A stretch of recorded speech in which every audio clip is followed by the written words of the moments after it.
Is back for another year, but jokes about the remarkable inevitability of gaming's football simulation behemoth should be uttered in hushed tones. Not because EA doesn't deserve flack for its piecemeal iteration, but because FIFA 23 will be the series' last hurrah ahead of a shock branding change to EA Sports FC in 2023.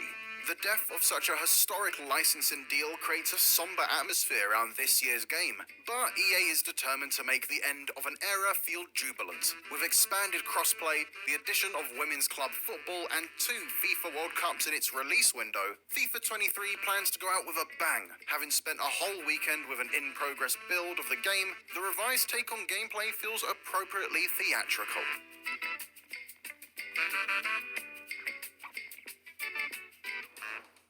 FIFA 23's most noticeable gameplay change arrives thanks to the addition of power shots, a new way to strike the ball achieved by holding both bumpers and pressing the shoot button. Like a Final Fantasy limit break, the camera swells on the player you're controlling as they gear up and wallop the ball in an attempt to KO the keeper.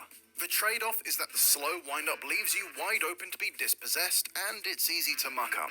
Power shots definitely allow for more creative shooting opportunities, both in the air and on the ground. They feel so rewarding to pull off that it can become distracting as you try to perfect your analog stick accuracy to bang composed volleys into the net. It feels like a contentious addition to the FIFA meta, in that seasoned players might ignore it in favor of easier ways to score, but it works perfectly as a vehicle for creating memorable moments. Power shots are supplemented by a suite of aesthetic changes that seek to immortalize the drama of FIFA. If you do manage to score a screamer, the game will now reward you with woodwork and net-in sound effects that boom out of your DualSense controller on PlayStation 5, and a slow-mo augmented reality replay that overlays statistics like distance, power, and ball speed, taking a page out of Madden's next-gen stats playbook.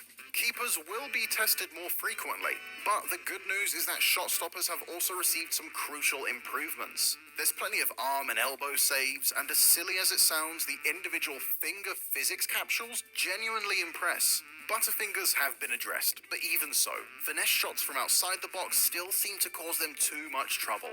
Fidelity-wise, there isn't too much of a visual leap from last year's game on current-gen consoles. Fan-favourite players still look miles better than the rest of the team, as evidenced by Jack Grealish's impossibly bouncy anime protagonist hairdo. Most of the focus has been on improving the grass in FIFA 23, which you'll now permanently scruff with your knee slides. The addition of 3D netting is a nice touch too, but the uncanny crowds, as much as they were talked up for their liveliness, still feel far from human.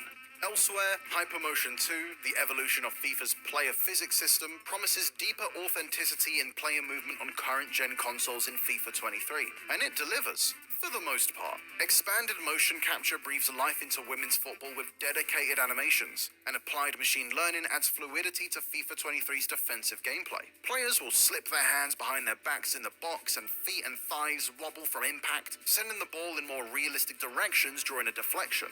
Jockeying also feels extremely powerful in FIFA 23, and you can now hold down the button to add some career-ending blockbuster gusto to your two-footed clearance tackles, which can be particularly useful in stopping a vengeful counter-attack. The most noticeable change is that when challenging forwards to stop deadly headers, goalkeepers will no longer phase into their bodies to create thick-thighed Cronenberg monsters. This is thanks to the physics body that surrounds players and acts a bit like 2 repelling magnets, keeping limbs firmly outside of sternums and removing some frustrating unpredictability from 1v1s. It's still a bit too close for comfort and doesn't play nicely with power shots, but it's much better than last year's game. As a result, dribble-savvy attackers feel far less prone to hydro-blading on the ball now, meaning you can quickly change direction and send defenders the wrong way without looking like a greased-up octopus on an ice rink. The only part of the game that seems to run foul with the rest of EA's additions is the new set-piece system, which is now distinctly old-school and quite complex. You'll no longer have to train your muscle memory to resist the pull of the orb,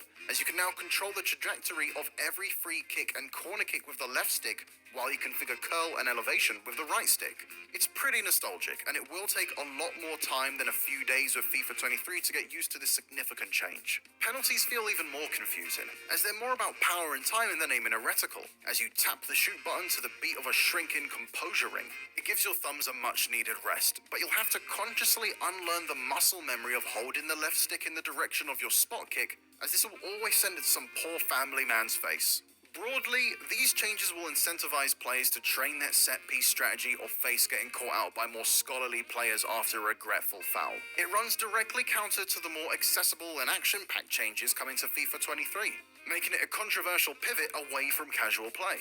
The revised theatrical gameplay of FIFA 23 is shaping up to be an exciting, slightly more streamlined game of virtual football with a penchant for late drama. It feels fitting for EA's final outing. Big match moments, shocking comebacks, and jaw-dropping goals that evoke jeers and emotion in bedrooms worldwide is what FIFA has always been about.